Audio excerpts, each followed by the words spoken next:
Good morning and welcome back to Talking into the Jeremyverse. We're just getting started a little bit early today because, quite frankly, we didn't have anything else going on, and that's the way we're going to roll. Much like everything else in an RPG, you have to be ready to roll with whatever's there. Sometimes that's not enough people, your team isn't filled out, or you can actually start on time or early. So today we're going to start a little bit early. Today's episode, The Secrets of Doom. I've kind of played myself, and I'm going to let you in on it. This is actually about my Metcalf campaign, what I refer to usually as my Wednesday night. We are planning an in-person play session, and I am super stoked for it. I am ready for it. I'm going to get this done. I'm so excited, and I can't talk to anybody about it. Even with you here today, I can fill you in on all of my thought processes, the way I'm doing everything, but I can't give you the specific details because, quite frankly, there is a chance that my players will listen in. I've already been running some risks that I have several outside sources helping me, all compartmentalized. It's very hush-hush, very spy-like. I have one guy building a miniatures for me for the end boss, the BBEG. I have a couple other players that are going to be joining in as stand-in players. I want this dungeon to be a little bit harder hitting. I want it to be a little bit more hardcore. I want some fear. My players are already smart enough that they know when the stakes are getting tough that I might try to keep them from dying, but I'm not going to bend all the rules to protect them. I've done it before, and I don't like doing it. I've always regretted doing it. But that is something that we'll talk about as we go through here. A little bit of background. Our team is part of a Metcalf Adventuring Guild. The guild works as kind of like a global dispute settler, right? They got branches all over the world. Adventuring parties always going out, and essentially they've been given the reign to individual kingdoms and areas, hire the Metcalf Guild to go in and take care of things. So, like, if there's a dragon that needs to be slain, they don't have to move an army in to slay it. They can send in the guild and thus not risk military incursion from another political body. So they're kind of like, I don't want to say peacekeepers, but they're the guys that do all the dirty work so that nobody else has to get involved. They just finished up a dungeon, and as they were finishing up, a gigantic hellish entity started entering the dungeon.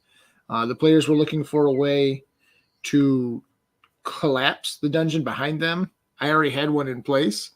The Corruptor was tired of them defiling his temple, and he was coming in to see what he could do. He overestimated his own power, maybe overestimated his own architecture. But by trying to pull himself into the room, he ended up collapsing the entire thing. And they had a literal minute to run out of the dungeon. For me, it was a blast because I have a map set up for them. I don't give them control over it. It's a way that I kind of manage the story. I trust them, but it gives me a little bit of leeway for stuff like this where I had the map zoomed in and I said, you're going to have 1 minute to escape. They go, can you zoom out so we can see the whole map? But I said, no, you're going to have to remember it. You tell me where you go and I'll zoom in and I'll move the map around accordingly. And they made it out, but I've never heard them sound quite so terrified. It was fantastic. Those are the kind of things I live for. So they get out of this, get back to a town. Metcalf Adventuring Guild has little windows all over the place in taverns and whatever. And if you have your signet from the guild, it's magically linked that you can access this window and your guild rep will answer it from their location. It's all about teleportations, portals kind of thing. So they can be wherever you are. If there's a designated portal there, you can talk to the correct representative. You don't have to meet a new guy every time.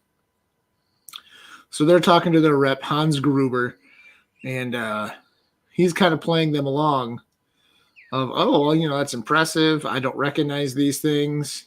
They have a discount to get magical items identified, but it takes 24 hours. So drop off their items to get identified, come back the next day, and he fills them in and says, hey, you know what? This corruptor guy seems pretty intense, actually. I talked to some higher ups. They're interested in it. They want to see more of what you can do. We have a job right now that we need you to go take care of. It's about a month's journey away. It is a mysterious underground city. They're getting rumors it has been unearthed. And they're getting magical items coming out of it, including mithril and adamantine items. But nobody from the guild has gone in yet. It's been random travelers, rogue mercenary groups, wild traders, that kind of thing. Guys who don't want to commit to the guild are going in and they're pulling stuff out. And the guild has decided this is kind of dangerous. They don't want somebody getting hurt. So they want to send in a team to see what's what. Getting to this point, I actually started, if you listen to last week's about the setting build of Doom, I start kind of on the back end. What do I want them to fight? And so I kind of picked a location. It is this abandoned Dwerger city within a volcano kind of a thing. So you got the magma, you got the eruptions, you got, whatever. You got a source of light. And I said, what kind of abomination would be good to have them fight? And I picked one that I thought was spectacular. In a couple weeks here, once I actually play with them, I'll do another video of this where I'll detail in all the things I actually built. But until then, you're just going to get some vagaries. But I picked the end fight. I picked the end boss. I even had to come up with a situation at the back end of it for what would happen, once the fight is done. Do they get free reign of the city? Do they get unlimited adamantine artifacts as were left behind and still available? And I like giving them stuff, but I don't want it to be a free-for-all. Because I know players abuse it, and they do deserve nice things. I don't think they deserve nice things constantly. So I've kind of built in some contingencies at the end. There's more going on to the story than what they think. In fact, one of the NPCs that'll be traveling with them, they're going to get a booster NPC. It'll be a guy who's there to just help them along. He's not a pacifist, but he only kills a certain kind of enemy. So anybody else, he'll knock them down. He'll help in a fight, but he won't actively kill things that aren't part of this demonic incursion. But he will buff the team and he'll help them out. And come the end, they're going to find out he actually knows a lot more than they realized or that they could have thought would have been known. So I decided, on my big bad end guy, I wanted to have them fight a few things along the way. I borrowed some stuff from the beautiful Book of Horrors. I love that. You need to look him up on Patreon. That guy who wrote that is fantastic. He's always putting out good stuff. But I was looking at his Minotaur stats, and I thought, maybe there's this this whole monster vibe going on where it's not necessarily the BBEG, but there's stuff underneath that. And that's what they're going to see going into this dungeon. As they go around, they're going to find this little stuff building up. So it won't be one large end guy, and it won't be a bunch of just mini bosses. They're going to be multiple bosses. It's cool to have mini bosses and then one really hard one, but I'd hate to grind my party down with a couple little guys and then throw them at a big one. So I'm just going to throw them at a couple big ones. I believe there's probably going to be a Behir that shows up. There's going to be some other adventurers that they'll run into, some other issues that they're going to encounter. But, I think the theme is going to be, this is bad, but we don't know how bad it is. They're definitely going to get their money's worth on this one. So I took my monsters. I took my themes. One thing I'm going to run with is this is an ancient city that's been abandoned, but why was it abandoned? What was the original issue? Uh, I think part of it is going to be that it's opened up into the Underdark, right? It's Dwerger, and that something came through the Underdark and has driven off the Dwerger hundreds of years ago. And that thing itself has actually been driven off by the end abomination. So some of the themes I'm going to be running with will be the Minotaur Society, things from the Underdark. So I'll be using some monsters that they won't have fought yet, at least not in my campaigns. Which means I have to leave out Illithids and Driders, but there's plenty of nasties from the Underdark. My goal is to have them finish this in 1 8-hour playthrough. So I kind of got to limit what I throw at them. So it won't be a dungeon crawl where they have to go down hallways and loot room after room after room. It'll be a city. It's a 3-4 tiered city, and some of the buildings are collapsed, some are scavengeable. Other people have come here, so even if they get in, they start looking around, there might not be anything in these rooms anymore. No monsters, no traps, no loot, nothing. That'll be part of their push to go up. One part is they're not driven necessarily to seek out evil. They are kind of driven as a party to seek out rewards, personal gains, right? They like destroying evil, and they don't like to leave it out and about. But they don't have a personal stake in seeking it out. But they will seek out places that they think they can make $1. They're very loot-oriented. Good for them. So the push to follow this story has been, it's coming from their Hans Gruber.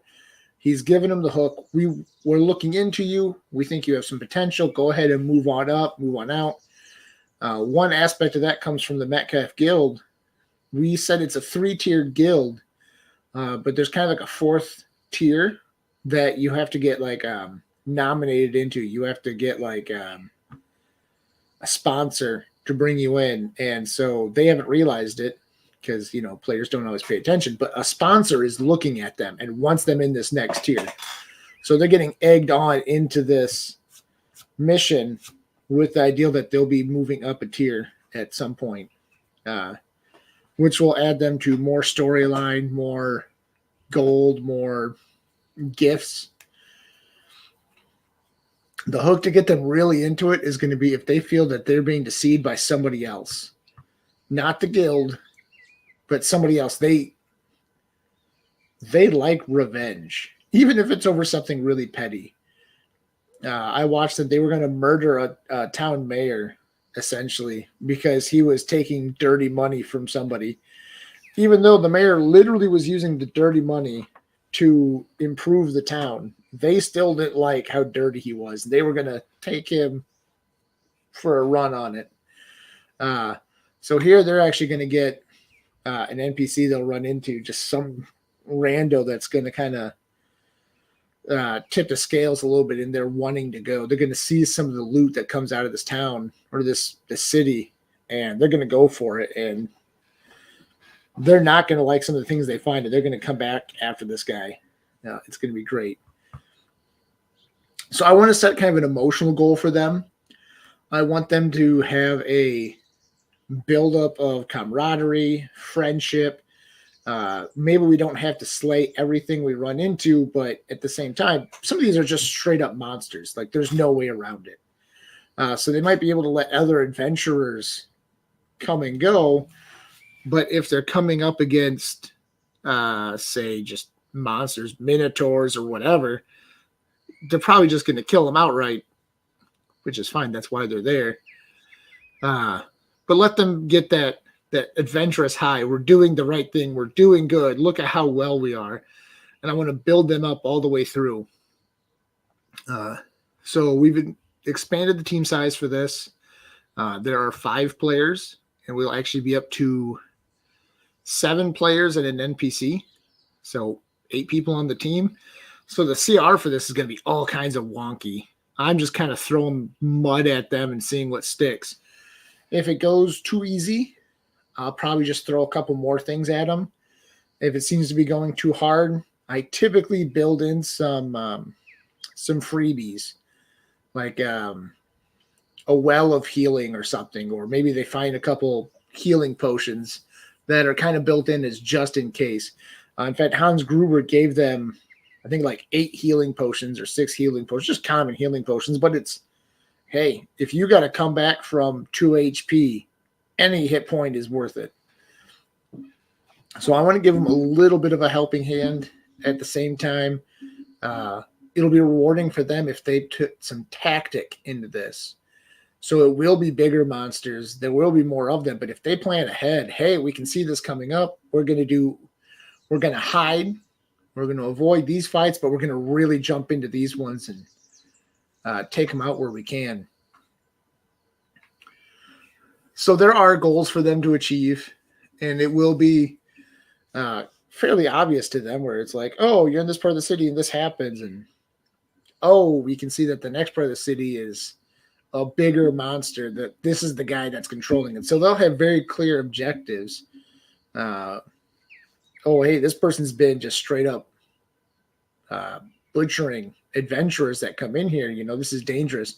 One thing they want to do is keep people from getting hurt, take the treasure from themselves, prevent others from getting hurt, especially if it's like somebody in the dungeon. But even more so if it's somebody dirty taking something nasty out of the dungeon. If they get out of there with a big weapon, and they can cause trouble out to the innocents in the real world. Once the fight is done, though, they're going to get some time to, recoup, to get a little bit of a break, but they're going to end up coming across more nasty. It's more of like not this corruptor, but somebody similar. And they're going to kind of be denied free reign of this city. Part of it is I want them to get the rewards that they can, but I don't want them just milking it out. Oh, we've cleared the dungeon. We're going to take the next 2 weeks to really go over everything and find every single thing we can find and carry it out. No, I don't appreciate. I can understand it. But for story-wise, it gets boring. Like, keep it moving, keep them moving. So there will be kind of a rush to get them out of there again. But I will not deny them loot. Just getting copious free time to loot as much as they possibly can. If they miss it early on, then they miss it early on. If they catch it, they catch it. I'm thinking about some big rewards. They asked this last dungeon when they're going to level up next time. They leveled up in the dungeon they're in. We don't do a point based. We do it kind of role playing based. I have some kind of statistics I look at, like how well have they done feats of strength, something in character, not just I rolled to hit a guy really hard and I did successful, but did they do something where their strength actually helped the story? Did they do something intelligent, something clever? Did they bring in some sort of knowledge that really helped the team or somebody else? Did they bring in some wisdom, hey, if we come around this side of the room instead of that side of the room, we can flank these guys and then we'll have a leg up, using their intelligence and whatever. Were they charismatic? Were they building up their team? Were they building up others? Did they advance some other goal? So I look at all of those, and once they've hit a decent number of them across the board, like every character has done it, then I level them up, and they've done really well. But I think leveling twice in one dungeon is too much. They may level up in this next dungeon. It'll be hard enough. I'm thinking about giving them some other rewards that aren't levels and leveling them up right after anyways. Because like I said, we've got 2 players that aren't routine players. So if they're not going to keep joining us, I'm not going to take the time to level up everybody all at once. Maybe partway through the gameplay of that day, since it is long, if they're doing really well, give them a level. Right? Maybe during a food break, let everybody level up real quick, and we'll go with that. One thing I did like to do with this dungeon was some of the bad D&D ideas that pop up on like TikTok and YouTube and Facebook Reels and whatever. One of them was give them a whole bunch of dice, but those are the only dice they get to use, and every time they use one, you take it away. So I'm actually buying a couple bulk sets of dice. I might not do it quite hardcore like that. Maybe like at a long rest, you get your hit dice worth of dice back. So, anybody who, if they're all level 5s, there's 8 of them, they can get like 40 dice back or something. We'll see how we feel about that. But the goal will be it's celebrating my birthday. So it's going to be me having fun, tormenting them all day long. I've been building them up for this fight, just with how excited I am for it. I can't wait to share all the details on here because I think you're really going to like it. Yeah, it's going to be fun. There are going to be some nice dynamics to it that I think will make for good storytelling and a fun adventure. So come back later, catch you up, and we'll do a campfire story. Since it won't be a recorded gameplay, perhaps I'll get everybody around the mic at some point and let them retell what happened in their own words. So until then, have fun, enjoy yourself, keep playing, keep listening. If you haven't subscribed, please do so below. And I cannot wait to see you guys later. Take care.